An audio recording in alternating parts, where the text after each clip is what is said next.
সাথে সাথে রাসূলুল্লাহ সাল্লাল্লাহু আলাইহি ওয়াসাল্লাম বলেন, মান কানা ইউমিনু বিল্লাহি ওয়াল ইয়াউমিল আখির ফালইউহসিন ইলা জারিহি।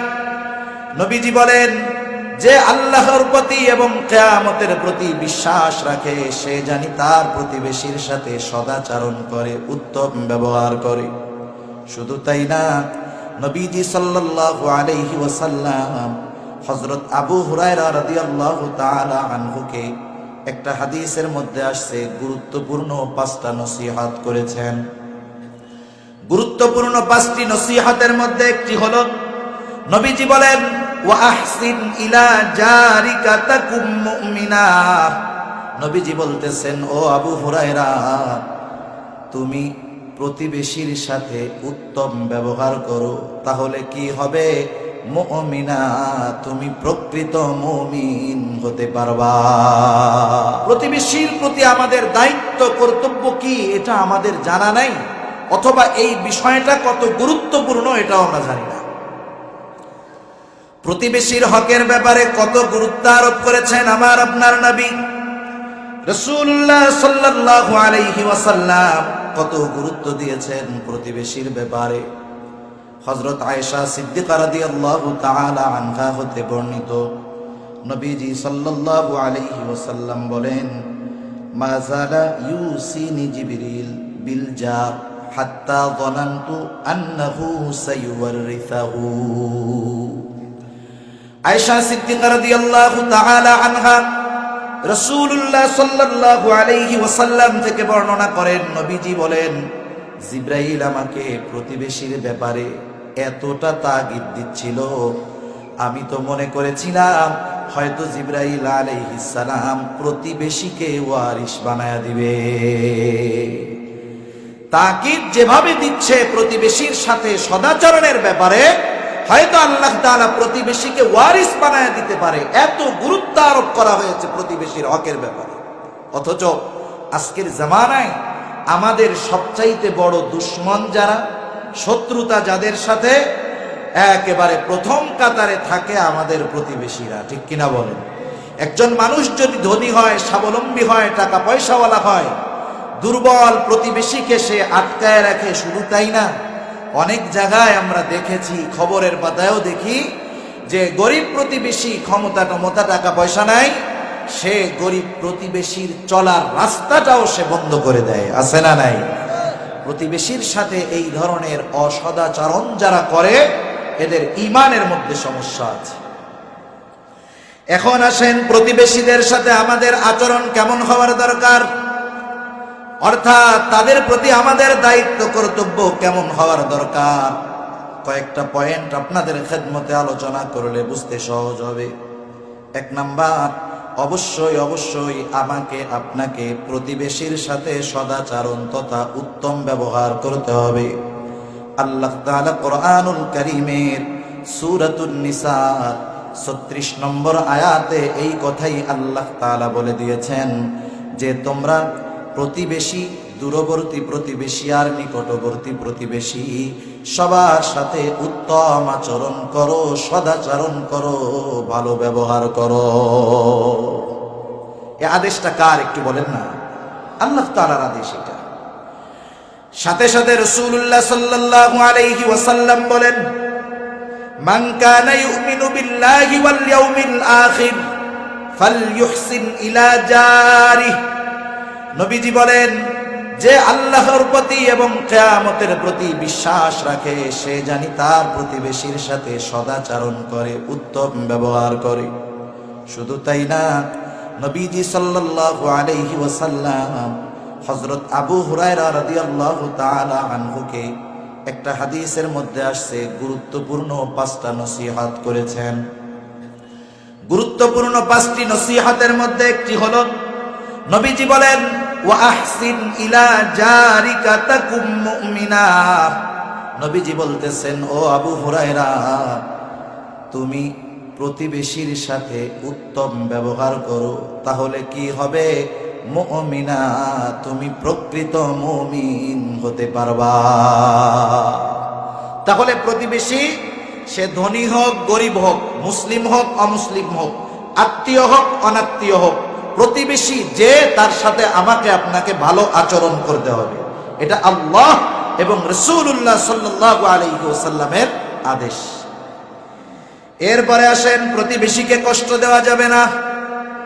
রাসূলুল্লাহ সাল্লাল্লাহু আলাইহি ওয়াসাল্লাম বলেন, যে আল্লাহ এবং কিয়ামতের দিনের উপরে বিশ্বাস রাখে সে যেন তার প্রতিবেশীকে কষ্ট না দেয়, প্রতিবেশীকে যে নিশ্চয় কষ্ট না দেয়। নবীজি সাল্লাল্লাহু আলাইহি ওয়াসাল্লাম একদিন বলতেছেন, আল্লাহু লা ইউমিনু ওয়াল্লাহি লা ইউমিনু ওয়াল্লাহি লা ইউমিনু।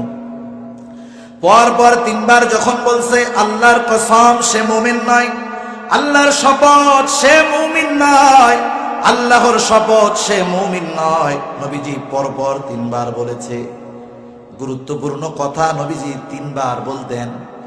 এবার সাহাবায়ে কেরাম জিজ্ঞাসা করতেছে, ইয়া রাসূলুল্লাহ, ওই লোকটাকে যে সে মুমিন নয়?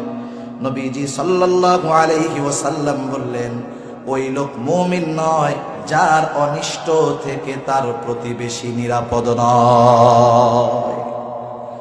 যে তার প্রতিবেশীকে কষ্ট দেয়, আল্লাহ রাসূল সাল্লাল্লাহু আলাইহি ওয়াসাল্লাম বলতেছেন সে মুমিন নয়, প্রকৃত মুমিন সে নয়। কারণ যে প্রকৃত মুমিন সে তার প্রতিবেশীকে কখনো কষ্ট দিতে পারে না। শুধু তাই না, রাসূলুল্লাহ সাল্লাল্লাহু আলাইহি ওয়াসাল্লাম বলেন, যারা প্রতিবেশীদেরকে কষ্ট দেয় তাদের পরিণতি কি হবে? নবীজি বলেন, লা ইয়াদখুলুল জান্নাতা মান লা ইয়ামানু জারুহু বিওয়াকিআহু। নবীজি সাল্লাল্লাহু আলাইহি ওয়াসাল্লাম বলেন, যে প্রতিবেশীকে কষ্ট দেয় সে জান্নাতে প্রবেশ করতে পারবে না। কত গুরুত্বপূর্ণ একটি বিষয়! প্রতিবেশীর সাথে সদাচরণের কতটা গুরুত্ব আল্লাহ এবং রাসূল দিলেন। প্রতিবেশীকে কষ্ট না দেওয়ার ব্যাপারে রাসূলুল্লাহ সাল্লাল্লাহু আলাইহি ওয়াসাল্লাম কেমন সতর্ক আমাদেরকে করলেন। এরপরেও না জানার কারণে অনেক সময় আমরা প্রতিবেশীদেরকে কষ্ট দেই কি দেই না? যারা একটু উঁচু শ্রেণীর মানুষ বিভিন্নভাবে কষ্ট দেয়, কথার মাধ্যমে কষ্ট দেয়, কর্মের মাধ্যমে কষ্ট দেয়, জমি দখলের মাধ্যমে কষ্ট দেয়, তার বিল্ডিং প্রতিবেশীর ছোট মাটির ঘর উপর থেকে ময়লা ফালায় প্রতিবেশীকে কষ্ট দেয়। বিভিন্ন পদ্ধতিতে প্রতিবেশীকে যারা কষ্ট দেয়, নবীজি সাল্লাল্লাহু আলাইহি ওয়াসাল্লাম তাদের ব্যাপারে এই কথাগুলা বলছে। এরপরে আসেন, প্রতিবেশীর সাথে আমরা ঝগড়া করব না। প্রতিবেশীর সাথে ঝগড়া করা যাবে না, কারণ রাসূলুল্লাহ সাল্লাল্লাহু আলাইহি ওয়াসাল্লাম জানায় দেন, কিয়ামতের দিন আল্লাহ সুবহানাহু ওয়া তাআলা সর্বপ্রথম যেই দুই লোকের মধ্যে মীমাংসা করবেন তারা হলো প্রতিবেশী। দুনিয়াতে তারা যেই ঝগড়া করেছে, আল্লাহ রাব্বুল আলামিন কিয়ামতের দিন এই দুই প্রতিবেশীর বিচার প্রথম করবে। সেজন্য আমরা প্রতিবেশীর সাথে ঝগড়া করব না। আমাদের গ্রাম অঞ্চলে এইগুলা অনেক হয়। একজনের বাড়িতে মুরগি আছে, গরু আছে, ছাগল আছে। গরু, ছাগল, হাঁস, মুরগি এগুলা কি ওয়াজ নসিহত বুঝে? মনে করেন এক প্রতিবেশীর সাথে তার খারাপ সম্পর্ক, ওই বাড়ির মালিকের গরু ছাগল তো জানে না যে আমার মালিকের সাথে আমার মালিকের প্রতিবেশীর খারাপ সম্পর্ক। গরু ছাগল হাঁস মুরগি তো জানে না। আমাদের বিদ্বেষ এতটা অন্তরের মধ্যে প্রতিবেশীর সাথে ঢুকে গেছে যে প্রতিবেশীর মুরগিও যদি আমাদের বাড়িতে আসে আমরা এটা সহ্য করতে পারি না। 2-3 বছর আগে, 2 বছর মনে হয় হবে, এক জায়গায় বরিশালের মধ্যে এক লোকের হাঁস তার প্রতিবেশীর বাড়িতে গেছে। প্রতিবেশীর সাথে তার সম্পর্ক ভালো নাই, হাঁসটাকে পিটায় মেরে ফেলছে। এই ঘটনাকে কেন্দ্র করে উভয় পক্ষের মধ্যে মারামারি লেগে গেছে, একজন মারা গেছে, কয়েকজন আহত হয়েছে। এখন জেলখানার মধ্যে মানুষেরা পৌঁছতেছে। সেজন্য তুচ্ছ বিষয় নিয়ে আমরা প্রতিবেশীর সাথে ঝগড়া লাগাবো না। অনেক সময় প্রতিবেশীর ছোট বাচ্চা থাকে, কান্না করে, এটাও অনেক প্রতিবেশী সহ্য করতে পারে না। আমরা এমনটাও করব না। বরং কোন কোন ক্ষেত্রে যদি প্রতিবেশী আমাদেরকে কষ্ট দেয় একটু সবর করব, হয়তো আল্লাহ রাব্বুল আলামিন এর কারণে উত্তম প্রতিদান আমাদেরকে দান করবে। আমরা ঝগড়াইটা লোক হব না ইনশাআল্লাহ। কারণ একটা মানুষ যদি উত্তম আখলাক প্রদর্শন করতে পারে, পাশে যদি খারাপ মানুষও থাকে, একটা সময় এই উত্তম আখলাক দেখে সে নিজেকে শুধরে নেয়। সে হয়তো চিন্তা করবে, দেখো লোকটাকে আমি কত কষ্ট দেই, তার সাথে খারাপ আচরণ করি, অথচ তার কোনো প্রতি উত্তর দেয় না। 2-4-10 দিন পরে সে নিজ থেকে নিস্তেজ হয়ে যাবে, আর হয়তো সে কোনো প্রতিবেশীর সাথে খারাপ আচরণ বা ঝগড়াঝাটি করবে না। এজন্য আমরা প্রতিবেশীর সাথে ঝগড়াঝাটি করব না। এরপরে প্রতিবেশীকে আমরা হাদিয়া দিব, কারণ রাসূলুল্লাহ সাল্লাল্লাহু আলাইহি ওয়াসাল্লাম বলেন, হাদিয়া পরস্পর লেনদেনের মাধ্যমে ভালোবাসা বাড়ে, মহব্বত বাড়ে। একটা সময় গ্রাম অঞ্চলের মধ্যে এই প্রচলন ছিল, ছোটবেলায় আমরা দেখেছি কোন পরিবারে যদি কোনো ভালো কিছু রান্না করা হতো, আশেপাশে যারা আছে তাদেরকেও দেওয়া হতো। কিন্তু এখন আমাদের সব এক কেন্দ্রিক, একমুখী জীবন হয়ে গেছে। আমরা অনেক সময় পেট ভরে খাই, প্রতিবেশী অভুক্ত থাকে সেদিকেও আমাদের কোনো নজর থাকে না। অথচ নবীজি সাল্লাল্লাহু আলাইহি ওয়াসাল্লাম বলেন, তোমরা যখন তরকারি রান্না করবা, তরকারির মধ্যে একটু বেশি করে পানি দিবা, ঝোলের পানি একটু বেশি দিবা। কেন দিবা? যাতে করে তোমরা তোমাদের প্রতিবেশীর খোঁজ খবর নিতে পারো। সুবহানাল্লাহ।